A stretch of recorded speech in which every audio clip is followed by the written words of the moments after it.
rakyat untuk menjebol si Gibran tolol itu, ya. Jadi Jokowi atau Mulyono adalah biang kerok ringseknya demokrasi Indonesia, dan karena itu dia jadi musuh besar bangsa Indonesia. Nah sekarang bangsa Indonesia yang masih berakal sehat dan waras melihat Mulyono sebagai the wrong man for the wrong job. Laknatullah alaih. Seluruh keluarga Jokowi juga maaf memalukan.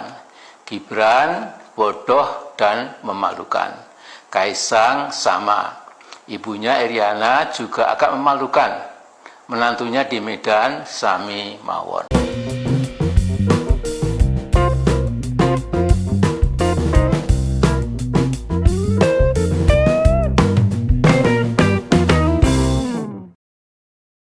Assalamualaikum warahmatullahi wabarakatuh. Shalom, Om Swastiastu, Nama Budaya, salam kebajikan, salam sejahtera bagi kita semua. Rahayu Rahayu. Kembali lagi dengan saya di sini Leonardo Sirait di channel kesayangan kita ini. Oke, buat teman-teman yang baru kenal channel ini, please tolong klik tombol subscribe bertulisan subscribe. Klik, ayo dukung channel ini agar terus menyuarakan suara rakyat jelata dengan konten-konten di channel ini. Oke teman-teman, kali ini ada video menarik tentang Amin Rais dengan gagahnya, dengan beraninya menyebutkan bahwa Presiden Jokowi merupakan presiden terburuk selama Republik ini berdiri, teman-teman. Ini tanpa data, tanpa analisis, dia udah langsung mencuap-cuapkan ambisi. Itulah kalau dendam, teman-teman ya.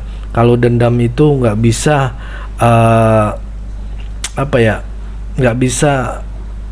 nggak ada kebaikan satupun, yang ini buruk semua gitu ya. Jadi ayolah gitu, berpikir positif Pak, satu aja gitu. Memang manusia itu tidak bisa sempurna gitu, apalagi menyenangkan 275 juta penduduk Indonesia, nggak bisa gitu. Semua presiden pasti ada kekurangannya, tapi kita lihat kelebihannya juga gitu loh. Itu sih teman-teman ya. Sekarang kita akan mendengarkan bagaimana pidato yang sangat luar biasa, yang sangat berapi-api dari Bapak Presiden Jokowi gitu ya, yang dimana beliau mengatakan prestasi-prestasi beliau selama beliau menjabat sebagai presiden ya teman-teman. Ini adalah cara yang sangat elegan dari Pak Jokowi untuk membungkamkan mulut-mulut kotor para pembenci. Selain itu, Pak Presiden juga yakin Indonesia akan maju di tangan Pak Prabowo Subianto ya. Oke teman-teman, tanpa berlama-lama kita langsung lihat dulu videonya, baru nanti kita akan reaction video berikut ini. Kita berada di sini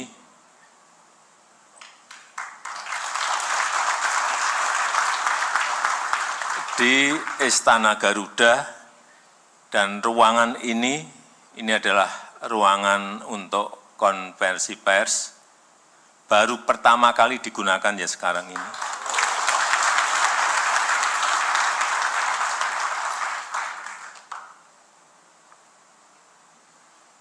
Kalau dulu panas, sekarang agak adem.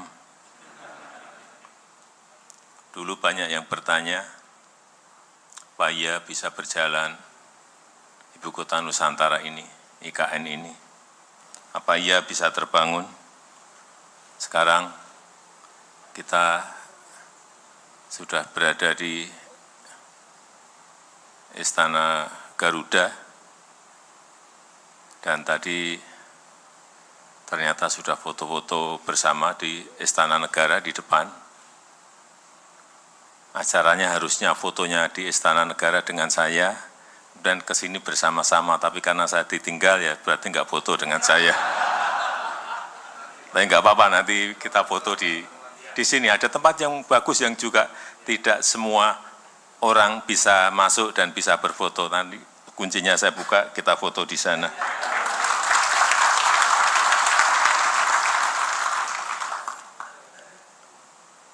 Saya menyampaikan itu artinya apa?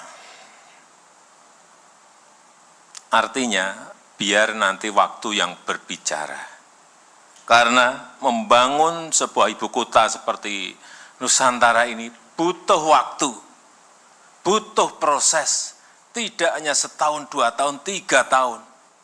Ini bisa 10 tahun, bisa 15 tahun, bisa juga 20 tahun untuk menjadi sebuah ekosistem besar, ibu kota besar, negara besar Indonesia. Kalau banyak yang menyampaikan setelah 17 Agustus pindah,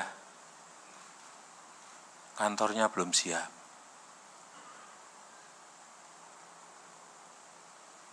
Yang untuk hunian juga masih dikerjakan. Tapi nanti dilihat dari sini kelihatan semuanya. Ini adalah tempat tertinggi yang bisa melihat ibu kota kita. Dan ini memang ruangan ini ruangan yang paling baik. Bapak, Ibu nengok ke belakang kelihatan semuanya. Sekali lagi, semuanya butuh waktu dan semuanya butuh proses.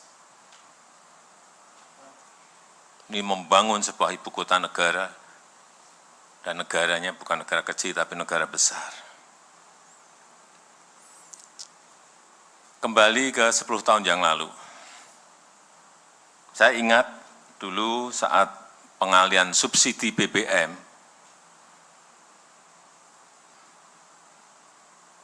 subsidinya kita potong,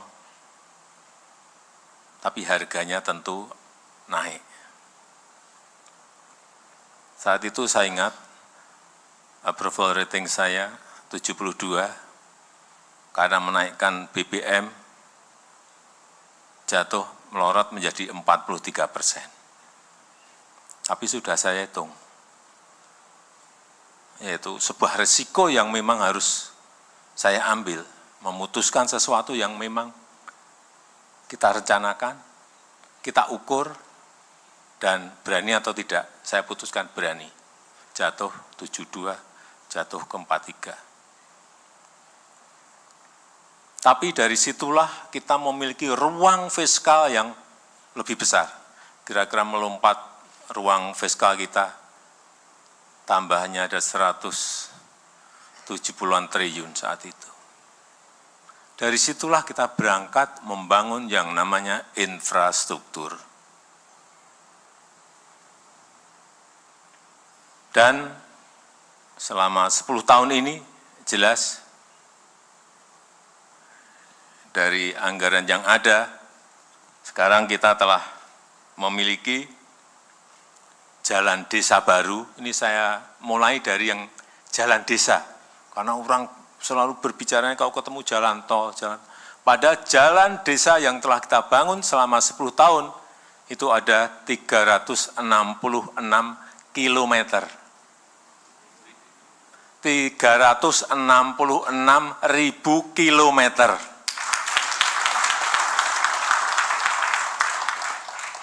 Banyak yang bertanya pada saya, enggak percaya, masa Pak segitu panjangnya? 366.000 kilometer.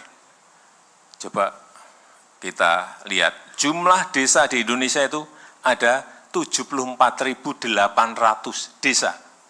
Kalau yang dibangun 366.000, artinya satu desa itu hanya 5 kilo, 4 kilo, 5 kilo. Logis enggak? Justru kurang kalau menurut saya. Harusnya tidak segitu harusnya. Harusnya bisa 2 kali atau 3 kali dari yang ada sekarang. Itu adalah jalan-jalan produksi yang sangat penting bagi petani. Jalan-jalan produksi yang sangat penting bagi para pekebun yang kita miliki. Kemudian embung ada 6.800, pasar desa 14.700. Kenapa harus ada pasar desa? Karena dari produksi itu harus ada tempat untuk memasarkan. Kemudian posyandu, ada 46.000 posyandu baru yang dibangun, dari yang sebelumnya tidak ada. Nah, sekarang yang jalan yang gede-gede, jalan tol. Jalan tol sampai saat ini kira-kira 2.433 kilometer. Di mana kalau kita ingat, sejak tahun 1978 Jagorawi dibangun sampai 10 tahun yang lalu itu hanya kira-kira 780 kilometer. Selama 40 tahun lebih hanya 780 kilometer. Di China sekarang memiliki jalan tol 48.000. Jadi jauh banget masih. Bandara dibangun 26 bandara baru, airport baru. Pelabuhan, seaport 25 baru. Yang perbaikan ada 164. Kemudian transportasi massal karena keruwetan di Jakarta dan Jabodetabek dan mungkin Bandung, kita juga telah memulai bangun MRT yang sudah berjalan meskipun baru dari utara dari Lebak Bulus ke HI, kemudian dalam proses dari HI ke kota dan nanti selanjutnya sampai ke Ancol. Belum yang east-west-nya. LRT juga sudah kita bangun meskipun juga baru dari tengah kota Jakarta menuju Cibubur dan Bekasi. Yang lain-lain sayapnya masih dalam proses nanti akan dibangun. Kereta cepat juga sudah dibangun dari Jakarta ke Bandung. Hanya 148 kilometer. Itu pun ramenya bertahun-tahun. Di China sekarang sudah memiliki kurang lebih 28.000 kilometer kereta cepat. Kita 148 kilometer. Artinya stok infrastruktur kita masih jauh tertinggal dari negara yang tadi saya sebut. Bendungan telah dibangun 53 bendungan baru dengan jaringan irigasi 1,2 juta hektar. Yang pada akhirnya itu bisa menurunkan biaya logistik dari 24% ke hitungan terakhir kurang lebih 14%, sehingga menambah daya saing kita. Dan juga mengurangi jumlah desa tertinggal dari sebelumnya 47.000 menjadi 10.400. Dan kelihatan itu, pembangunan infrastruktur itu telah menaikkan global competitiveness ranking kita dari 42 di 2015, sekarang di ranking 27. Dan juga telah menaikkan global innovation ranking dari 97 melompat ke 54. Ini angka-angka yang memang harus kita sajikan supaya kita, karena Bapak Ibu pinter-pinter semuanya, jadi tahu bahwa dari pembangunan itu ada hasil-hasil yang konkret yang akan memperkuat daya saing kita, competitiveness kita akan naik. Itu yang perlu angkanya saya sampaikan. Dan memang sudah saatnya bangsa kita sekarang ini berkonsolidasi. Bangsa ini harus berkonsolidasi. Negara ini harus berkonsolidasi. Semua harus kompak. Seperti tadi sampaikan Pak Lili, semua harus bersatu.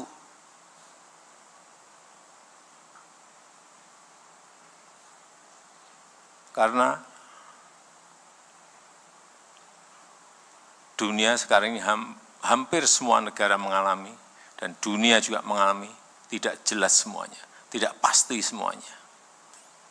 Growth diperkirakan mungkin tahun depan di angka 2,7, 2,8. Dan kita patut bersyukur rata-rata berada di atas 5% pertumbuhan ekonomi kita. Ini hal-hal seperti inilah yang patut kita syukuri. Kita sering lupa bersyukur, dan kita sering tidak membandingkan negara lain seperti apa dan negara kita seperti apa.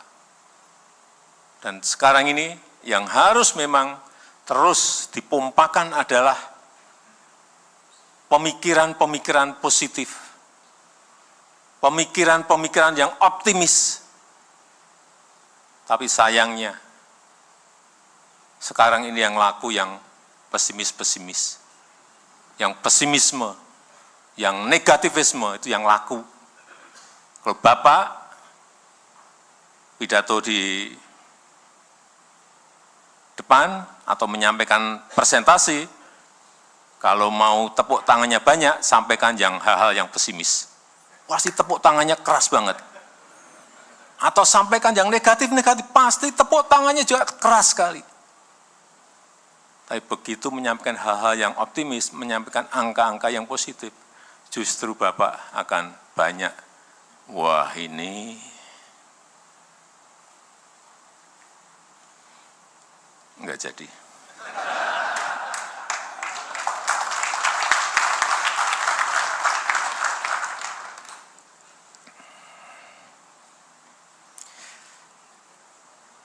Dan kita sekarang ini telah masuk kepada abad Asia. Abad Asia. Kita berada di dalamnya. Dan diperkirakan ada 3 negara yang akan menjadi kekuatan ekonomi baru.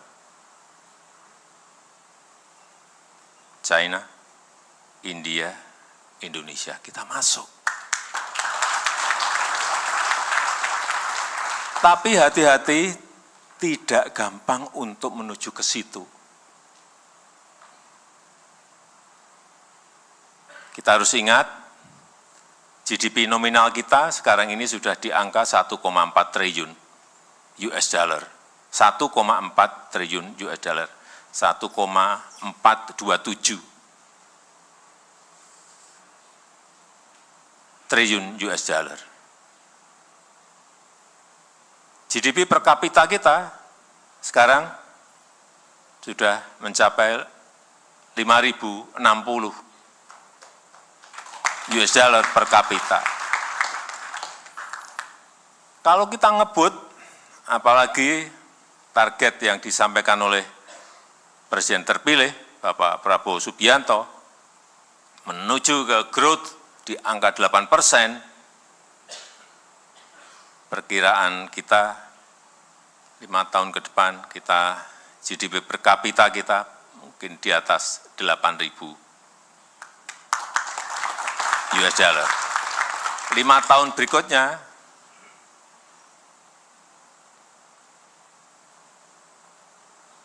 berada di angka kurang lebih 11.000, 12.000. Berikutnya lagi, 10 tahun yang berikutnya lagi, mungkin kita bisa melompat perkiraan lembaga-lembaga internasional bisa di atas 23.000. Itu artinya di tahun 2045. Tapi sekali lagi menuju ke sana juga tidak gampang. Butuh keberanian memutuskan, tetapi juga butuh hitung-hitungan yang detail dan komplit dengan angka-angka yang jelas sehingga memutuskannya betul. Dan saya meyakini Bapak Jenderal Purnawirawan Prabowo Subianto mampu membawa kita semuanya untuk menuju ke angka-angka yang tadi saya sampaikan. Nanti ditunggu saja hari Senin seminggu lagi, menteri-menterinya akan dilantik. Kalau mau tahu menterinya siapa-siapa, tanya ke Pak Ahmad Muzani. Jangan tanya ke saya yang berkaitan dengan itu. Karena orang akan langsung negativisme tadi. Saya ikut intervensi, enggak. Saya pun juga tidak mau diintervensi untuk urusan hak prerogatif. Jadi sama, saya juga tidak ingin ikut-ikutan. Tapi kalau ditanya, ya saya jawab. Kalau ditanya, kalau enggak ditanya, saya enggak akan jawab.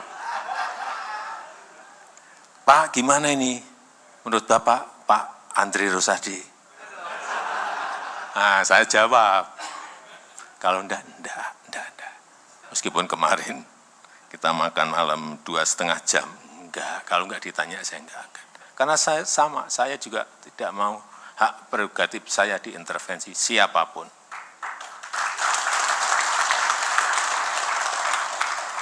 Itu hak yang diberikan pada rakyat, kemudian dalam pemilu ditransfer ke saya. Sudah sering saya sampaikan, untuk menggapai angka-angka yang tadi saya sampaikan, salah satunya hilirisasi ini harus total kita kerjakan. Hilirisasi ini harus total kita kerjakan. Hilirisasi ini harus total kita kerjakan. Jangan biarkan bahan mentah itu kita kirim lagi ke luar negeri, kita ekspor ke luar negeri. Siapapun, nggak ada masalah. BUMN mau mengerjakan silahkan, swasta mau kerjakan silahkan, asing mau kerjakan silahkan, join berpartner silahkan, tapi di dalam negeri.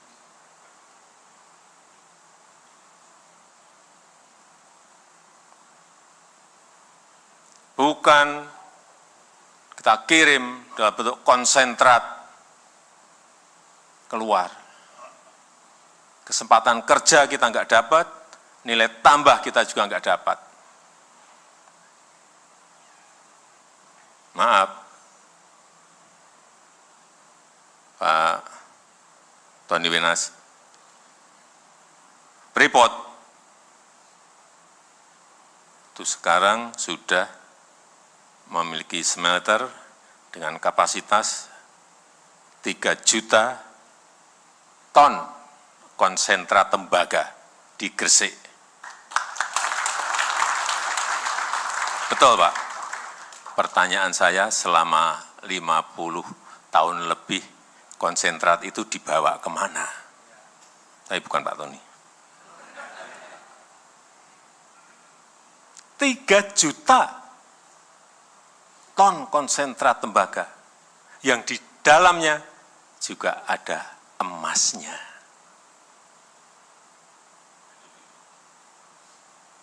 Perkiraan saya, nggak tahu mungkin saya, karena saya sering ke bawah, kira-kira berapa sih emas yang terangkut?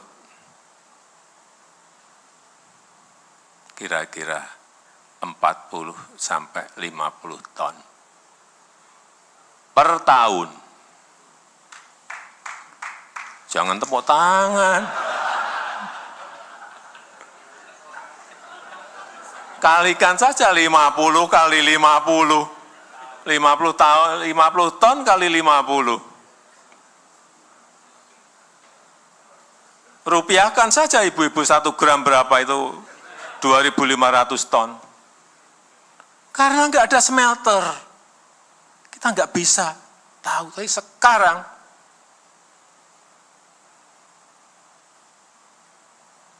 Freeport Indonesia sudah memiliki kapasitas untuk itu. Tahu nanti, setahun ini akan tahu kita. Karena sudah mulai berproduksi full di Januari, Pak Tony ya. Januari sampai Desember tahun depan, tahu. Kita tunggu di Desember tahun depan berapa ton ya. produksinya. Perkiraan saya, iseng-iseng tanya ke bawah-bawah ya. 50. Besar sekali, rupiah kan enggak ngerti. Saya pernah ngerupiahkan langsung lemes saya. Tapi enggak apa-apa.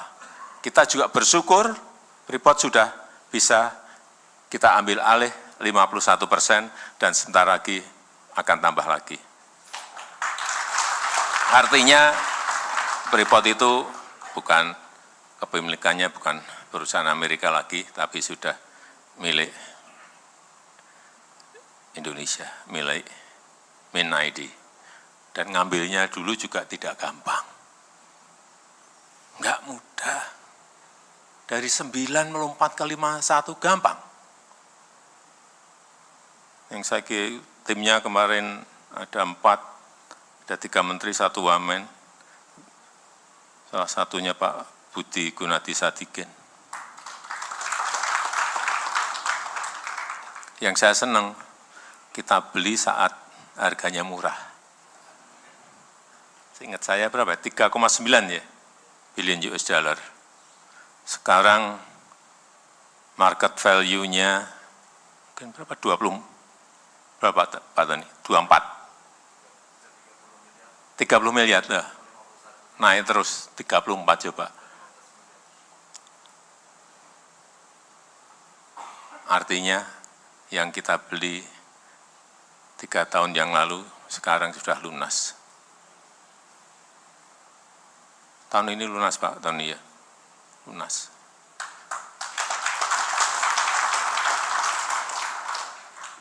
Dan belinya enggak pakai duit kita. Itu yang pinter banget kita itu sebetulnya. Tapi kenapa enggak dilakukan 50 tahun yang lalu?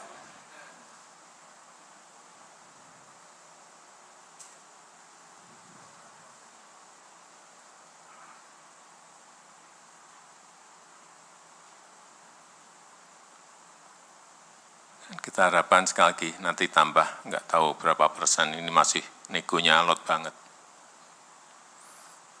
Dan kalau itu betul-betul satu persatu kita kerjakan dengan baik, dihilirisasi semuanya, saya meyakini China, India, Indonesia betul-betul akan masuk ke zaman keemasan negara kita Indonesia.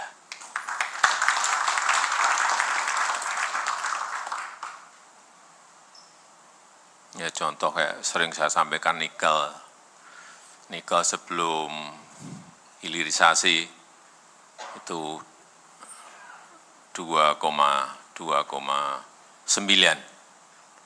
billion US dollar per tahun ekspor kita mentahan. Raw material, begitu stop, terakhir 2023 34,4 billion US dollar. Berapa kali lompatnya? Berapa ratus ribu lapangan pekerjaan yang bisa dibuka dari situ. Itu baru satu. Tembaga nanti nggak tahu berapa ratus ribu lagi. Kesempatan kerja yang bisa timah, boksit yang sudah juga. Belum produk-produk batu bara, produk-produk pertanian, dari kopi, nilam, lada, jangan dikirim dalam bentuk mentahan.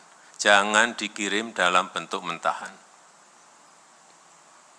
Kopi kita memiliki 1,2 juta hektar, saya kira bisa dilipatkan lagi.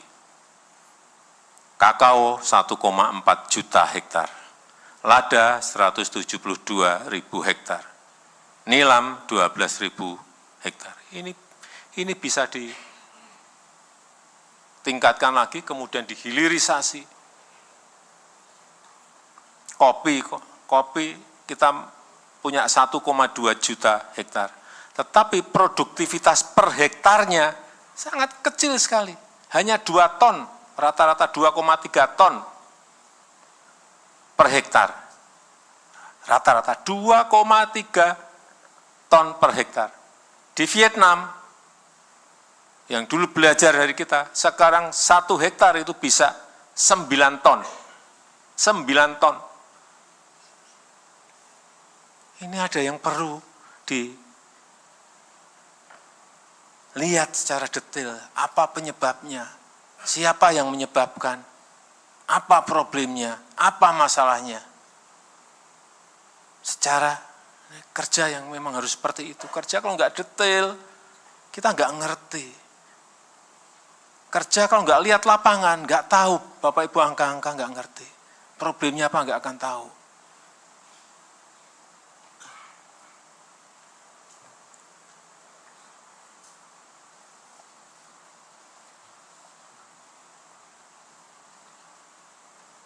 Yang terakhir, kita sebagai sebuah negara itu perlu yang namanya country image. Sama seperti perusahaan, perlu membangun sebuah brand value yang baik. Sama. Bapak Ibu saya kira familiar dengan yang namanya book value dan market value. Perusahaan pasti selalu berhubungan dengan ini. Di mana market value sebuah perusahaan itu bisa kadang-kadang bisa lebih tinggi dari book value-nya. Karena adanya trust, karena ada yang namanya daya tarik, sehingga membentuk sebuah image, sehingga membentuk yang namanya persepsi. Negara juga sama. Yang kita bangun sekarang ini, selama 10 tahun, kita semuanya berusaha ini adalah global trust. Kepercayaan yang kita bangun ini.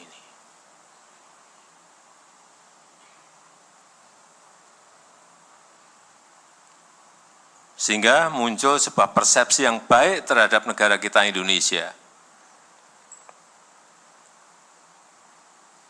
Ya, kita berikan contoh misalnya kayak Swiss yang membangun image-nya sebagai sebuah negara netral, dan dampaknya kita tahu. Swiss dianggap sebagai safe haven, baik oleh investor yang menyimpan dana maupun lembaga-lembaga internasional yang semuanya berbondong-bondong berkantor pusat di Swiss. Juga kalau kita melihat sebuah produk, kalau ada tulisannya made in Japan atau made in Germany, yang ada di pikiran kita adalah barangnya awet, barangnya tahan lama, barangnya bagus, mahal.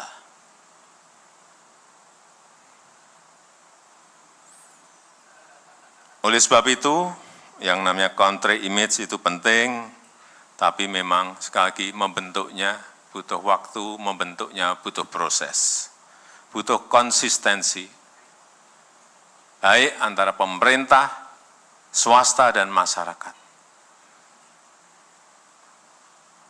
Dan saya melihat Bapak Ibu yang ada di sini adalah perusahaan-perusahaan yang memiliki kompetensi, adalah perusahaan-perusahaan yang hebat, yang juga kita berharap bisa membawa image yang baik terhadap negara kita Indonesia. Kita membangun bersama-sama agar country image kita baik, sehingga muncul sebuah trust kepada negara kita. Kalau sudah trust itu muncul, akhirnya akan berbondong-bondong. Orang ingin berinvestasi di Indonesia, orang ingin membangun kantornya di Indonesia, dan itu sudah mulai kelihatan. Misalnya seperti kantor sepak bola kantornya FIFA, bangun di Jakarta. Kenapa enggak di negara lain? Kantornya basket, FIBA juga bangun.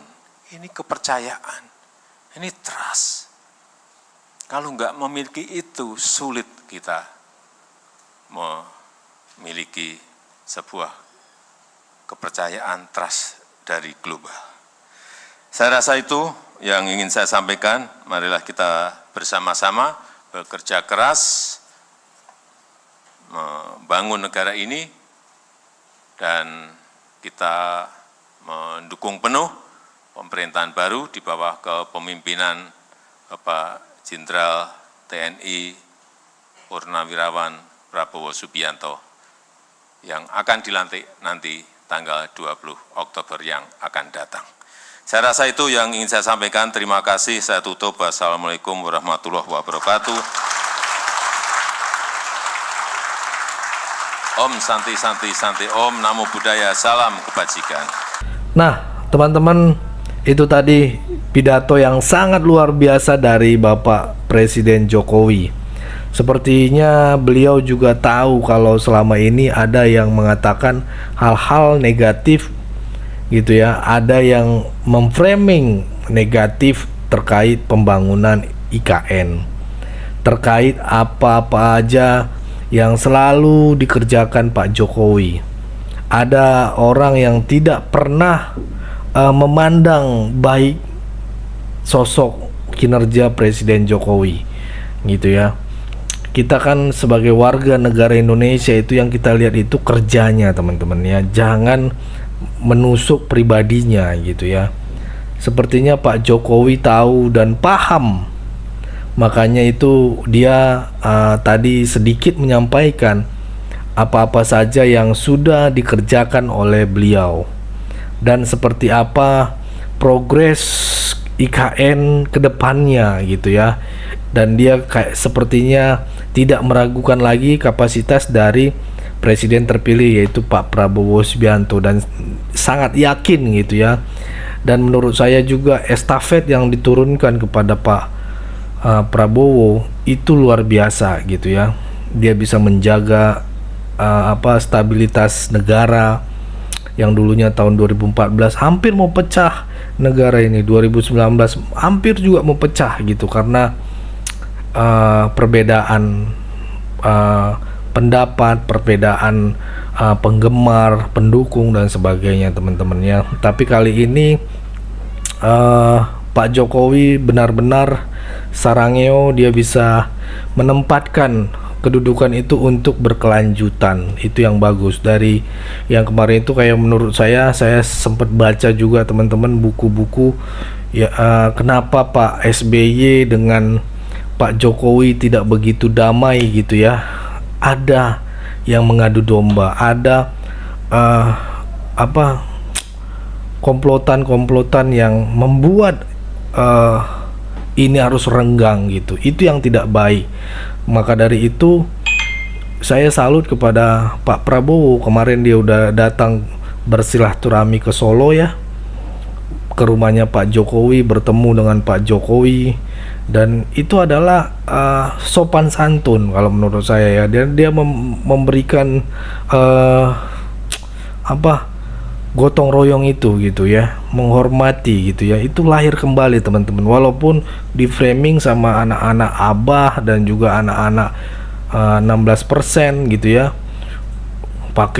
Dia pergi mengunjungi Pak Jokowi pakai pesawat pribadinya Indonesia gitu kan, pakai pesawat pemerintah. Ya wajar aja, dia kan menhan, beliau kan menhan gitu ya. Dia mau kemana juga ya itu wajib dipergunakan gitu ya. Mau itu liburan ataupun nggak kerja, seharusnya Sabtu Minggu libur ya. Kalau dia ini udah dipastikan keamanan dan juga kegiatan untuk pemerintahan ataupun apapun itu akan diberikan gitu. Pak Prabowo datang ke rumah, mengunjungi rumah Pak Jokowi pakai pesawat negara. Aduh, inilah ya, apapun di framing teman-teman ya. Ya itu mungkin dari saya teman-teman, cukup segitu dulu teman-teman. Berikan tanggapan teman-teman ya yang menonton video ini, bagaimana, boleh berikan pandangan kalian di kolom komentar. Mau panjang pendek monggo, panjang juga nggak apa-apa, biar komplotan anak abah ini dan juga 16% mengetahui gitu ya, biar tahu dia ini loh gitu, jangan memframing loh gitu ya. Tapi tetap pesan saya, pokoknya tetap jaga persatuan Indonesia, jangan mau dipecah belah, jangan mau diadu domba, karena NKRI harga mati teman-teman ya. Saya Leonardo Sirait, mohon undur diri, bye bye.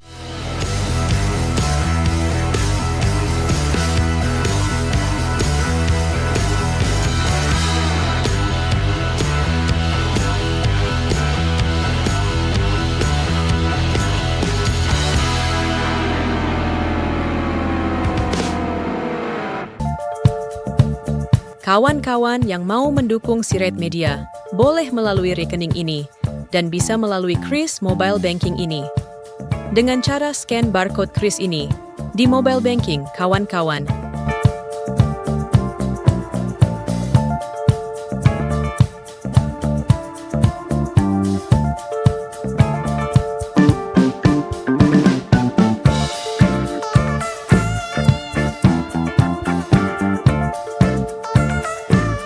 Dan jangan lupa juga mendukung pelayanan di yayasan kami melalui rekening ini dan bisa melalui Kris Mobile Banking ini. Dengan cara scan barcode Kris ini di mobile banking, kawan-kawan. Berapapun itu sangat berguna bagi pelayanan kami. Mari terus kita suarakan suara rakyat jelata dan terus berdampak bagi Indonesia. Terima kasih.